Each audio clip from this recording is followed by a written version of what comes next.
হঠাৎ করে স্টার জলসার জনপ্রিয় ধারাবাহিকের নায়িকা বদল করা হলো এবং পরবর্তীতে কাকে নিয়ে আসা হলো, তো চলুন বিস্তারিত জেনে নেওয়া যাক। স্টার জলসা হোক বা জি বাংলা, নায়ক নায়িকা পরিবর্তন এটা কোনো নতুন কিছু নয়।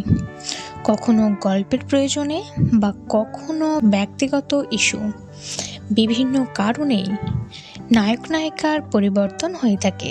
ঠিক তেমনই স্টার জলসার জনপ্রিয় ধারাবাহিকে বদলে যাচ্ছে নায়িকা। চিরসখা ধারাবাহিকে তিল চরিত্রটি ছিল ভীষণই একটি গুরুত্বপূর্ণ চরিত্র এবং বাবিন মিটিনের জুটিটাও ভীষণ পছন্দ করত দর্শক। কিন্তু এবার বাবিনের জীবন থেকে সরে যাচ্ছে মিটিল এবং বাবিনের জীবনে আসতে চলেছে নতুন নায়িকা কোয়েল।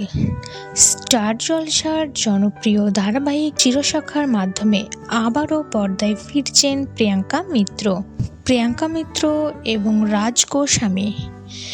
এই জুটিটি ভীষণই জনপ্রিয়, তাই দর্শকের একাংশ এই জুটিটি দেখে ভীষণই খুশি হচ্ছে, তেমনি মিটিলের জন্য সবার মন খারাপ।